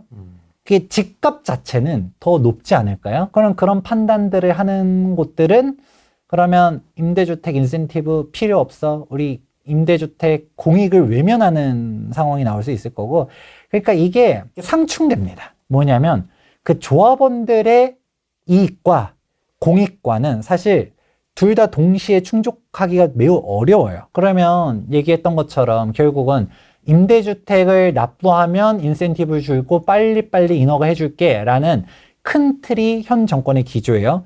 이 기조를 받아들일 수 있는 조합들은 속도를 낼 것이고요. 이 기조에 반하는 조합들은 빨리 못 갈 가능성이 큽니다. 전체적으로 이걸 어떻게 받아들이는지가 좀 궁금하네요. 현장에 계시니까요. 조합원분들하고도 각 구역에 조합원분들하고도 얘기를 많이 해보실 텐데 어떤 반응들인가요? 그러면 좀 더 지역을 구분해서 말씀드리자면 일단 강남권에 있는 재건축 조합원들은 다들 싫어해요. 임대주택을 갖다가 넣으려고 하자니 엄청 싫어하고요. 그리고 뭐 한강변에 있는 주요 핵심 지역들 있잖아요. 여의도도 그렇고 동부이천동도 그렇고 이런 곳들에 있는 데들 뭐 성수동도 그렇고 뭐 해당 지역들은 임대주택을 넣는다고? 최근에 잠시주공 5단지 한강변 임대 사태를 보면서 설마 우리도 그렇게 하는가라고 하면서 다들 부들부들 떨고 있어요. 그리고 반발감도 심하고 채팅창 보면 다들 막 이러고 있거든요. 그런데 의외로 강북에 있는 재개발들은 생각보다 늦어지지 않을 가능성이 높아 보입니다. 왜냐면 재개발과 재건축에 대한 차이 중 하나가 애초에 재건축은 임대주택이 강제되어 있지 않아요. 재개발은 임대주택이 강제입니다. 그래서 지금은 도시 및 주거환경 정비법에 같이 있지만 애초에 재건축은 주택건설 촉진법에서 있었던 사업이 이제 재건축이고 재개발은 주택 재개발법에 있었었다가 이걸 둘을 2002년도에 합친 거거든요. 애초에 사업 유형이 도정법에 같이 있다 하더라도 다른 사업이에요. 그러니까 공익적인 측면이 재개발은 예전부터 강했었어요. 그랬었는데 재개발은 원래도 임대주택 넣어야 돼요. 그러니까 임대주택을 원래 나는 뭐 300세대 넣어야 되는데 500세대 넣으래. 뭐 얼마나 달라지겠어요. 그래. 또 그리고 우리가 한강변에 있는 곳들은 좀 그렇지만 다른 데들은 그렇게 재산 가치가 막 10억, 20억씩 달라지는 경우는 많지 않거든요. 그런데 강남권역, 특히 한강변에 있는 사업장들은 그 재산 가치가 되게 크잖아요. 그러니까 임대주택에 대한 반발들도 되게 크고요. 재건축은 특히 임대주택의 의무화가 아닌데 사실상 인허가 과정에서 너네도 넣어야 돼 하면서 거의 약간 반협박식으로 가고 그래서 여기서도 인센티브를 그래도 주긴 줘요. 반협박이라고는 했지만 그냥 공짜로 받아낸 건 아니에요. 기브 앤 테이크거든요. 그런 식으로 갔는데, 근데 이거를 갖다가 이 공공기업 이렇게는 못하겠습니다라고 하게 되면 조금 쉽지 않을 수는 있다. 그래서 우리 뉴노멀 아니겠습니까? 네. 이 새 시대에는 새로운 관점으로 갔다가 이런 공익적인 측면을 받아들이는 조합들은 갈 수 있고 못 받아들이는 곳들은 좀 사업 속도가 지연될 수도 있겠다. 근데 이 지연되는 게 꼭 나쁜 거냐라고 하기에는 그 분들 입장에서도 자산 가치를 지키는 게 나만 놓고 보면 그 천민 자본주의적인 시선에 보면 우리들만의 성을 쌓는 게 사실 더 자산 가치는 좋잖아요. 그러면서 좀 지나가자. 뭐 인허가 좀 지연돼도 나중에 뭐 인허가 받지 뭐 라는 생각을 할 수도 있다 정도로 마무리해 보겠습니다. 뭐 잠깐의 소나기 정도로 보고 뭐 그렇다고 자산 가치가 떨어진 건 아니니까 일단 좀 기다리자. 뭐 그렇다고 해서 반포 압구정 집값 빠지겠습니까? 안 빠지지 않을까요? 그런 거를 보면 되겠죠. 대통령님의 의지가 아니라 참모진들을 위해서 다주택자 규제가 나올 수 있으니까 여러분들 세 번 속으면 안 됩니다. 사면봉 당하면 안 됩니다. 무조건 정답은 나와 있어요. 과거를 복귀해 보았을 때 우린 똘똘한 채로 가야 되고요. 무조건 최대한 상급지로 가야 됩니다. 어정쩡하게 다주택자 하시면 안 되고요. 싹 다 정리하고서 내가 갈 수 있는 제일 좋은 주택으로 가는 게 정답입니다. 그래서 뭐 우린 다 봤잖아요. 우린 입김을 해보지 않았습니까? 네. 대통령님의 의지는 아닐 수는 있어도 그 참모진들을 보면 똑같기 때문에 우리는 똑같은 정책들이 나올 수 있다. 노무현 시즌3, 문재인 시즌2를 대비해야 된다라고 말씀드려보도록 하겠습니다. 그럼 1주택자하고 무주택자는요? 무주택자 집 어떻게 해야 됩니까? 빨리 사야 됩니다. 빨리 사요? 네. 타워팰리스급의 임대주택 나올 건데요? 네, 나올 거라고 저는 믿는데, 근데 저는 믿는데, 네. 그 내란 세력들이 그래도 우리가 아주 민주정부에서 그 우리가 토지 수용을 할 수는 없지 않습니까? 물론 뭐 농민들의 땅은 강제 수용을 할 수 있겠지만, 네. 그래도 뭐 설마 뭐 이사 부동산 대책에서 한 발 더 나와가지고 뭔가 뭐 공공 해가지고 뭐 무슨 공공 재개발 시즌 3 해가지고 이제 우리 이재명표 공공 재개발은 혹은 이재명표 공공 재건축은 강제 수용을 해버린다. 압구정 뭐 6구역을 공공 재개발 선도지구, 공공 재건축 선도지구로 지정해가지고 싹 강제 현금 청산시켜버려서 공공 타운을 만든다 라고 하면 할 수도 있겠지만 사실 그게 아니지 않습니까? 그렇게 안 할 거기 때문에 일단은 조합원들이 받아들여야 돼요. 임대주택에 대해서. 그런데 그런 타워팰리스급 퀄리티의 임대주택이 나오려면 그 조합원들이 오케이를 해줘야 되는데 강북권역에서는 나올 수도 있겠지만 강남권역에서는 그분들이 그렇게 호락호락하게 그렇게 그 임대주택을 수용하지 않을 가능성들이 높기 때문에 손쉽게 나오기는 어렵다라고 저는 생각은 해요. 그런 시기다 보니까 임대주택을 기다리는 건 좀 요원할 거라고 생각하고요. 그러면 이제 어떤 식으로 생각해야 되느냐. 내가 내 집 마련을 하고 싶은 곳이 예를 들어서 지방이에요. 그러면 안 사도 돼요. 왜냐면 결국 이거잖아요. 다주택자 규제가 똘똘한 한 채 만든다라고만 했지만 사실 다주택자 규제는 옳다라고 말하시는 분들도 많아요. 왜냐면 지금 대한민국의 한 통계청 자료를 따지면 한 40%는 무주택 가구고요. 네. 또 40%는 1주택 가구고요. 한 11%가 2주택 가구. 그러면 3주택 이상, 즉 다주택 적폐 세력들은 불과 4%밖에 안 됩니다. 거의 4%들이 초과주택들을 많이 가지고 있잖아요. 거의 내 집이 없는 거는 이 상위 4%의 적폐 세력들 때문인 거 아니겠습니까? 그럼 이 적폐 세력들을 때려야 돼요? 안 때려야 돼요? 때려야죠. 때려야겠죠. 이 나쁜 놈들이 자꾸 다주택을 가지고 있어? 초과주택을 가지고 있네? 내가 집이 없는 건 너네들 때문이야 라고 하면 때리는데 그럼 그분들이 때리니까 우리 기억나죠? 양도세, 종부세, 취득세, 이번엔 대출규제 하면서 막 다주택자들 막 멱살 잡고 막 흔들면 주택들이 뿅뿅뿅 튀어나오겠죠. 근데 튀어나오는 주택들이 어딘가? 후랭이님이 초반에 이것도 편 쪽에서 나오겠죠. 초반엔 답은 이미 다 있습니다. 외곽주택들이 막 뿅뿅 튀어나오고요. 서울에서도 빌라, 오피스텔 이런 게 튀어나오고요. 그렇게 되면 어떻게 된다? 여러분들이 내 집 마련하고 싶은 곳이 중소도시다. 기다리면 됩니다. 아주 저렴한 주택들이 쏟아져 나올 거고요. 서울에서도 뭐 내가 외곽 여기서도 뭐 빌라 이런 거 원한다. 기다리시면 됩니다. 근데 여러분들 중에서도 혹시 그 내란 세력들과 같이 살고 싶다. 불순하게도 감히 강남성구랑 용산구를 가고 싶어 한다. 그 빨간색 애들이랑 친구하고 싶어 하는 불순한 생각을 가지고 있다. 라고 하게 되면 어떻게 해야 돼요? 빨리 사야 된다. 왜냐면 한 채를 하라고 하잖아요. 한 채를. 그러니까 그러면 내가 가고 싶은 곳이 서울이고 그것도 신축 아파트고 역세권이고 이런 데를 가고 싶어 한다.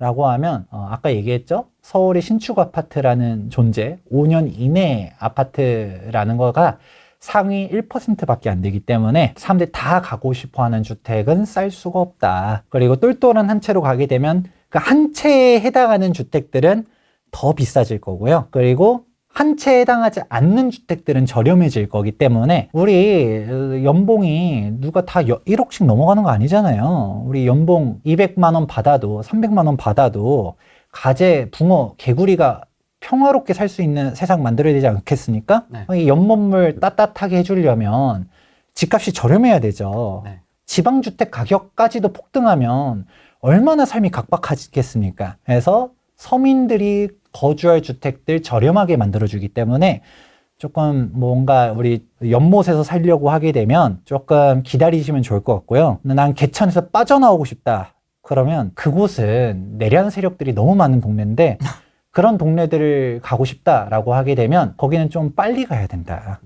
왜냐면 우리 주거 사다리가 끊어지기 때문에 우리 대출 이제 못 받잖아요. 그리고 앞으로 규제가 더 강해지게 되면 똘똘한 한 채가 더 강해지기 때문에 우리는 그냥 약간 좀 빨간색이 많이 모여있는 동네로 가고 싶으면 어떻게든 간에 빨리 사야 된다라는 불순한 생각을 가지고 있는 사람들이 있다. 제 의견이 아니라 그런 사람들이 있기 때문에 여러분들은 각자 도생 잘 하셔야 됩니다. 너무 어려울 수도 있겠다. 아유, 오늘 김재경 소장을 처음 봤으면 그렇죠. 이거 너무 해석하기가 어려울 것 같은데. 아니요. 해석하기 쉽습니다. 이거 잘 들어야 될 것 같은데 1부부터? 중간에 그렇죠. 3부부터 보면 그래서 해서 3부부터 보면 갑자기 이거 헷갈려 할 수는 있는데 1부부터 잘 보시고요. 저는 처음부터 끝까지 21대 이재명 정부를 지지합니다. 라고 얘기했습니다. 절대 반어법이니 뭐 왕곡어법이니 곡해를 한다니 이러는 불충한 사람들은 없다라고 생각하고요. 저는 빨간색 싫어하고 저 이거 오해하면 안 됩니다. 저 파란색 넥타이 메고 오려고 했고요. 그리고 이재명 정부는 합니다. 그러니까 여러분들 큰 뜻을 대세를 거스르려고 하지 말아라 라고 말씀드리면서 네. 여러분들 우리 그냥 알아서 그 이재명 대통령의 뜻이 아니라 이재명 대통령의 주변에 있는 인물들이 계속 뭔가 강남상구랑 용산에 집이 있다. 그런 사람들이 본인 집을 팔면 그러면 그때는 강남 집을 팔아도 되는데 그 사람들이 내 집을 자꾸 강남에 가지고 있고 본인 자녀들 내 집 마련해주고 다주택을 가지고 있다. 그러면 그분들의 말보다는 행동을 따라야 되기 때문에 그런 정답지가 거긴가요? 라고 하면서 따라가라는 얘기가 아니라 그분들과 함께 가면 뭔가 생존 확률이 있지 않을까라는 위구심을 살짝 해보시면 좋을 것 같다 정도로 마무리해 보도록 하겠습니다.